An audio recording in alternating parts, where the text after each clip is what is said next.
যুদ্ধবিৰতি উলংঘা কৰি পাকিস্তানী সেনাৰ ভাৰতত প্ৰৱেশ।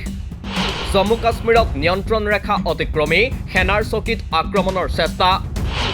ভাৰতীয় সেনাৰ গুলীত ৫ অনুপ্ৰৱেশকাৰী নিহত হোৱাৰ দাবী। ভাৰতৰ কোনো ক্ষতি নোহোৱাৰ দাবী সেনাৰ। ধাৰাবাহিকভাৱে সীমান্তত আক্ৰমণ পাকিস্তানৰ। যুদ্ধবিৰতি চলি থকাৰ মাজতে পাকিস্তানী সেনাই ভাৰতত প্ৰৱেশৰ চেষ্টা চলোৱাৰ ঘটনা সংঘটিত হৈছে।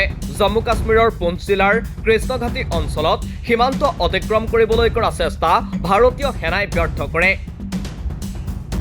মঙলবাৰে দিনৰ প্ৰায় 1:10 সংঘটিত হয় এই ঘটনা।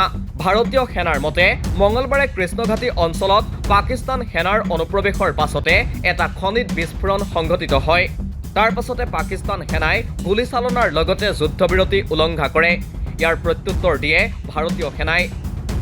এই গুলীচালনাত পাকিস্তানৰ প্ৰায় 5 গৰাকী অনুপ্ৰৱেশকাৰী নিহত হোৱাৰ দাবী কৰিছে ভাৰতীয় সেনাই। এই আক্ৰমণত ভাৰতৰ কোনো ক্ষতি হোৱা নাই বুলিও দাবী সেনাৰ।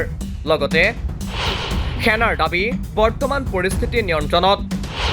চোকা দৃষ্টি ৰখা হৈছে সমগ্ৰ অঞ্চলত। উল্লেখ্য, ভাৰত আৰু পাকিস্তানে 2021 চনৰ 25 ফেব্ৰুৱাৰীত নিয়ন্ত্ৰণ ৰেখাক লৈ যুদ্ধবিৰতিৰ চুক্তি স্বাক্ষৰ কৰিছিল। এই চুক্তি দুয়োখন দেশৰ সামৰিক অভিযানৰ সঞ্চালক প্ৰধানৰ মাজত স্বাক্ষৰিত হৈছিল। এই চুক্তিৰ লক্ষ্যই আছিল নিয়ন্ত্ৰণ ৰেখাত স্থিতিশীলতা অনা আৰু উত্তেজনা হ্ৰাস কৰা।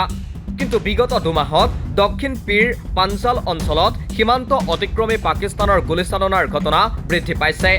পাকিস্তানৰ এনে আক্ৰমণক ভাৰতে উচিত প্ৰত্যুত্তৰ দিয়াৰ পাছতো চুবুৰীয়া দেশখনৰ ধাৰাবাহিক আক্ৰমণ লক্ষণীয় হৈ পৰিছে। নিউজ ডেস্ক ৰিপোৰ্ট, দি ক্ৰছ কাৰেণ্ট।